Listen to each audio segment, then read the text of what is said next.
Good morning and welcome all of you. Class 10th Biology Chapter 2nd Human System Part 2. In part 1st we have discussed that how is our body formed with different organ systems. In this, first is digestive system and its first part is mouth. About this we discuss in our part 1. Now today we will start next parts of mouth. That one is pharynx.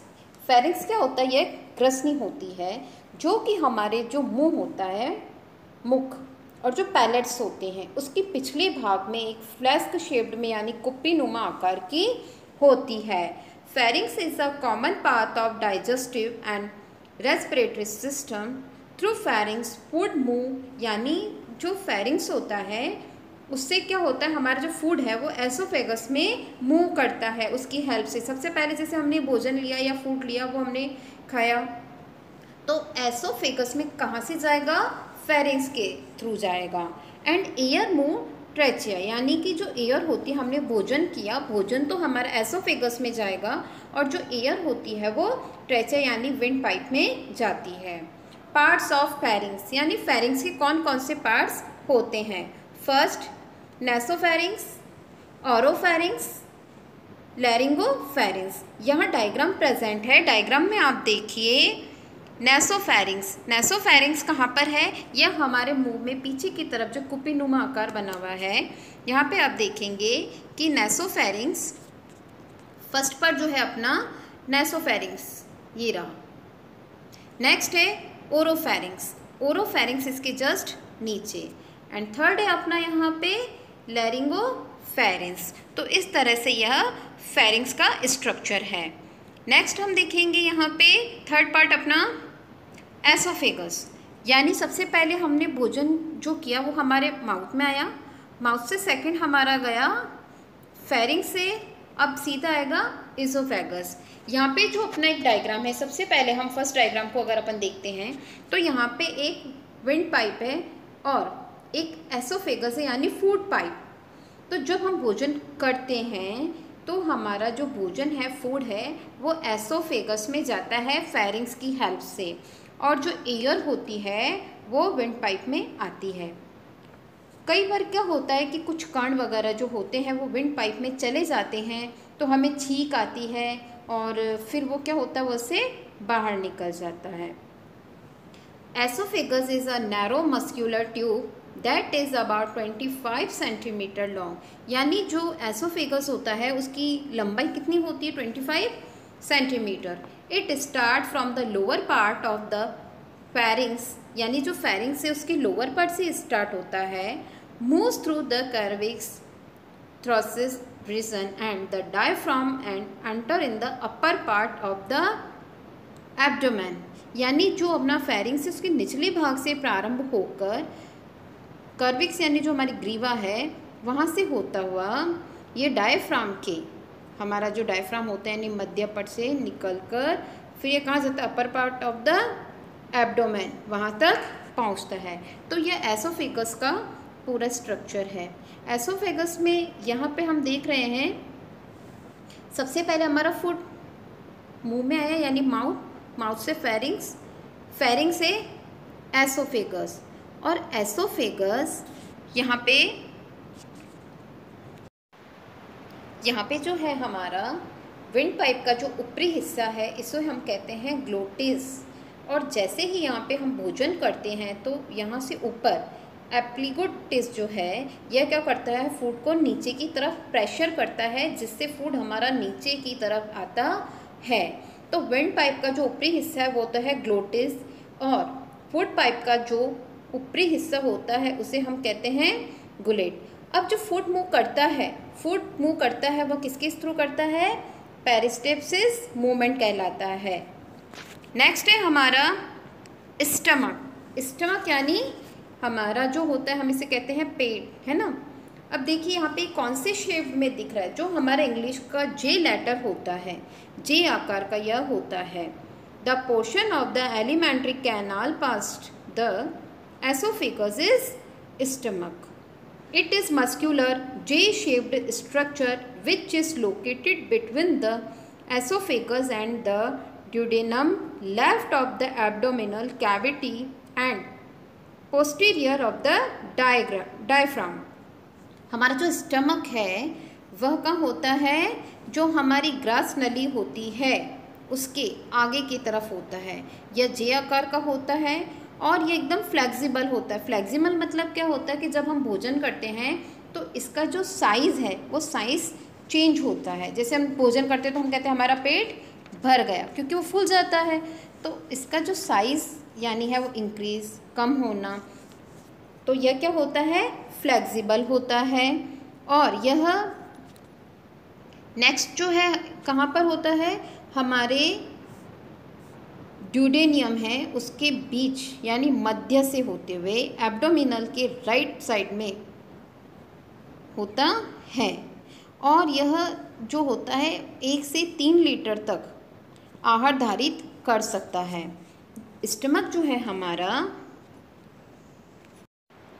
3 parts में divided किया गया है। The stomach can be divided into 3 parts. First one is cardiac portion. Cardiac portion क्या होता है, this is the larger left portion where the oesophagus enter in the stomach, यानी यह stomach का सबसे बड़ा पोर्शन होता है। इट इज़ द लार्जेस्ट, है ना, लार्जर पोर्शन, जो कि क्या होता है, एसोफेगस से एंटर होता हुआ स्टमक की तरफ होता है। सेकंड पार्ट है इसका pylorus. This is the smaller right portion through which the stomach joins with the small intestine and its content flow out the stomach and goes into the duodenum। यानी जो pylorus है यह हमारे stomach का छोटा भाग होता है, जो कि कहाँ होता है, राइट साइड में, और यह स्टमक से छोटी आंत से जुड़ा होता है यानी स्मॉल इंटेस्टाइन से ज्वाइन होता है। थर्ड है fundus portion. This is the portion which lie in between the above 2 portion. इन जो ऊपर हमारा कार्डियक और पाइलोरस के बीच में जो थर्ड पार्ट होता है इसका फंडस पोर्शन होता है। It is present just under the diaphragm, जो कि कहाँ पर होता है, डायफ्राम के नीचे होता है। 2 muscular sphincters are also found in the stomach. These 2 muscular control the passage of the content present in the stomach are cardiac or lower esophageal sphincter. This divides the pharynx and the stomach and do not allow the movement of acidic food from the stomach back to the esophagus and pharynx।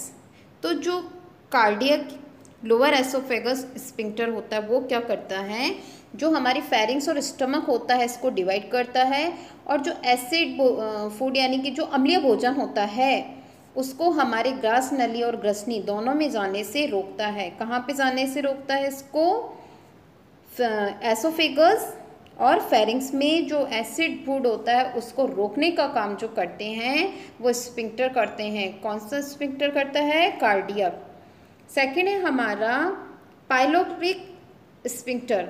This divide the stomach and the small intestine and control the movement of food from stomach to the small intestine. यानी यह क्या करता है, जो हमारा stomach और small intestine होता है उसको डिवाइड करता है, विभाजित करता है, और साथ ही जो हमारा स्टमक है उसमें जो स्मॉल इंटेस्टाइन है उसको भोजन निकास को नियंत्रित करता है। तो इस तरह से हमने देखा कि स्टमक के 3 पार्ट्स होते हैं। इसके बाद नेक्स्ट हमारा था स्मॉल इंटेस्टाइन। स्मॉल इंटेस्टाइन यानी कि छोटी आंत। छोटी आंत आप यहाँ पे देख रहे हैं, यह जो डायग्राम है यहाँ पे यह जो पोर्शन है हमारा कंप्लीट, यह स्मॉल इंटेस्टाइन है, और यह जो बाहर वाला है यह लार्ज इंटेस्टाइन है। तो देखते हैं सबसे पहले हम स्मॉल इंटेस्टाइन के बारे में। Small intestine is a very important organ of the digestive system which start from the pyloric part of the stomach and ends at the large intestine, यानी जो हमारी स्मॉल इंटेस्टाइन है वह बहुत ही, उसका जो पाचन में, हमारे डाइजेस्टिव में एक बहुत ही इम्पोर्टेंट रोल है, जो कि क्या करती है, हमारे स्टमक के पाइलोरिक भाग से शुरू होकर बड़ी आंत यानी जो लार्ज इंटेस्टाइन है उस पर कंप्लीट होती है। The average length of small intestine in human is 7 metre. अगर हम बात करें इसकी लंबाई की, तो जो स्मॉल इंटेस्टाइन है उसकी औसत लंबाई जो होती है वो 7 मीटर होती है। वैसे अगर हम कहते हैं, इसको नाम तो हमने स्मॉल इंटेस्टाइन दिया है, और एक हमारी लार्ज इंटेस्टाइन, छोटी आंत बड़ी आंत। अगर लंबाई से देखते हैं तो लंबाई तो स्मॉल इंटेस्टाइन की ज़्यादा है, बट हम उसे लार्ज इंटेस्टाइन कह रहे हैं क्योंकि इसकी विथ के अकॉर्डिंग हम देख रहे हैं यहाँ पे। This organ of the alimentary canal is responsible for the maximum digestion and absorption. Small intestine is divided into 3 different part. जैसे स्टमक के भी हमारे 3 पार्ट्स हैं, हमारे सिलेबस में 3 हैं, और स्टमक के कहीं पे 4 पार्ट्स भी बताए गए हैं, बट अकॉर्डिंग टू हमारे सिलेबस हम इसमें 3 पार्ट्स पढ़ेंगे। इसी तरह से स्मॉल इंटेस्टाइन के भी 3 पार्ट्स होते हैं। The first one is ड्यूडेनियम।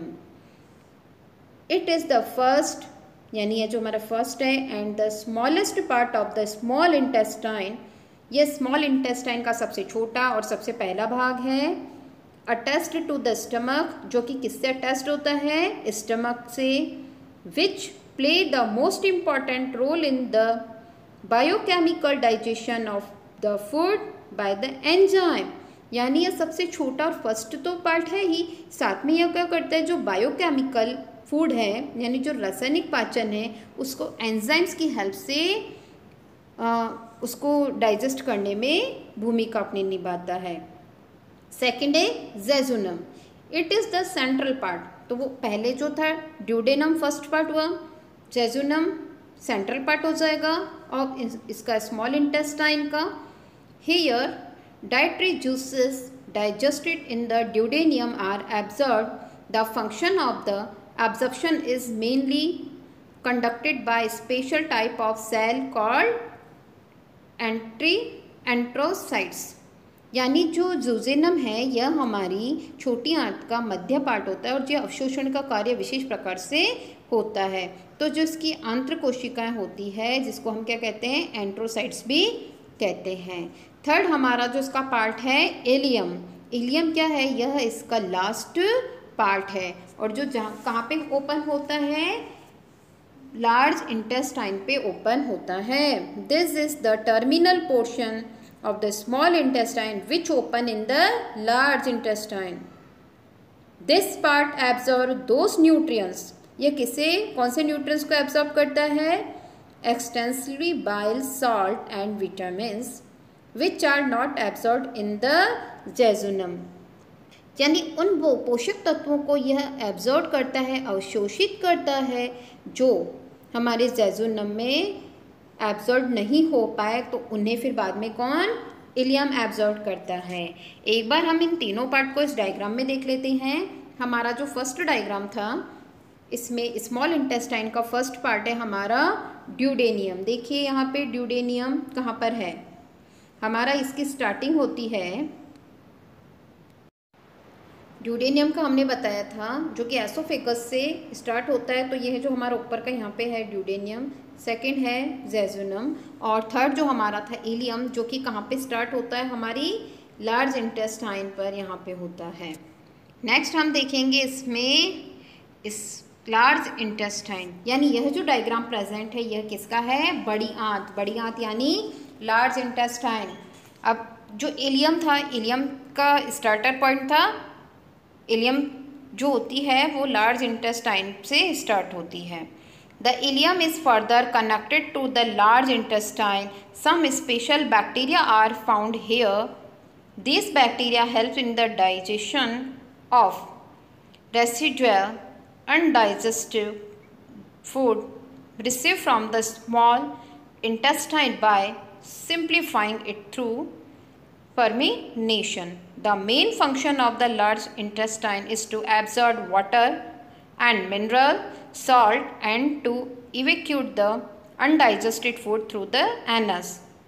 In human, the large intestine is divided into 3 parts. बड़ी आंत जो होती है वह किससे जुड़ी होती है?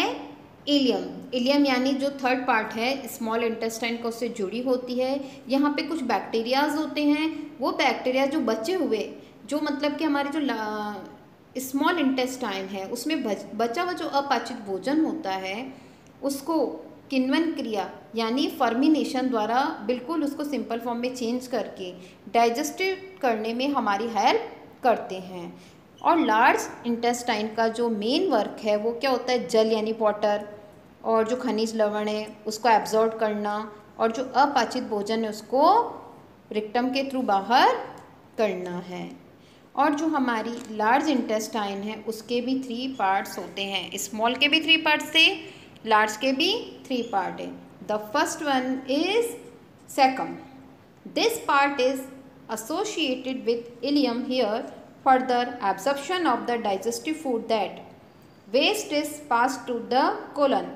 Slightly underneath the first part of the cecum, which is attached to the ileum, a 4-5 inch long tube shaped organ projected inwards in found, and it's called vermiform appendix.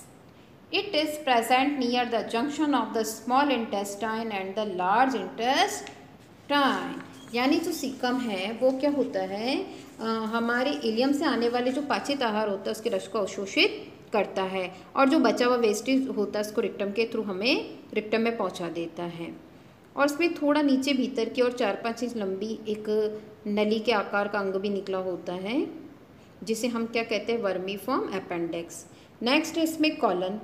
Colon क्या होता है? हमारी जो आहार नाल होती है उसमें बड़ी आंत का जो the portion of the large intestine head of the caecum is called colon. यानी जो हमारा सेकम होता है उसे आहार नाल में बड़ी आंत में जो आगे वाला हिस्सा होता है उसे हम कॉलन करते हैं। और यह U it is about 1.3 metre long in inverted U. Inverted U यानी उल्टे यू आकार का 1.3 मीटर लंबी नली का होती है। तो जो कॉलन होता है वो कॉलन भी 3 पार्ट्स में डिवाइडेड होता है। असेंडिंग कॉलन जो कि 15 सेंटीमीटर लॉन्ग होता है। नेक्स्ट है ट्रांसवर्स कॉलन जो कि नियर अबाउट 50 सेंटीमीटर लॉन्ग होता है। थर्ड है डिसेंडिंग कॉलन जो कि 25 सेंटीमीटर लॉन्ग होता है। और फोर्थ है हमारा यहाँ पे सिगमेंट कॉलम जो कि 15 सेंटीमीटर तक लॉन्ग होता है। थर्ड पार्ट जो है इसका लार्ज इंटेस्टाइन का जो है इसका है rectum. Rectum is the terminal end of the alimentary canal. It is about 20 centimetre long. The terminal 3 centimetre portion of the rectum is called anal canal. यानी यह जो रिक्टिम होता है वह कितना होता है? अबाउट 20 सेंटीमीटर लॉन्ग होता ही है। और साथ में यहाँ पे इसका जो रिक्टिम का लास्ट पोर्शन होता है वो 3 सेंटीमीटर वाले पार्ट पे इसको हम क्या कहते हैं? एनल कैनल कहते हैं। The alimentary canal ends at the anus. 2 sphincter external 2 होते हैं इसके, एक तो होता है एक्सटर्नल स्फिंक्टर और एक internal sphincter are found in the anal canal. Anal canal में जो 2 इसमें स्फिंक्टर होते हैं, एक तो होता है इंटरनल और एक होता है external. This sphincter muscles control the outward movement of the water waste product remain after the absorption of digested food juices। और इन दोनों का काम क्या करता है? होता है कि जो भी हमारे वेस्ट जो पदार्थ होते हैं खाने के बाद पाचन होने के बाद जो भी शेष रहे अपशिष्ट पदार्थ है उनको बाहर निकालने की प्रक्रिया करते हैं और उसे कंट्रोल करते हैं। इसके नेक्स्ट पार्ट में हम बाकी के सैल्यूटरी ग्लैंड्स और इन सब के बारे में पढ़ेंगे। Thank you.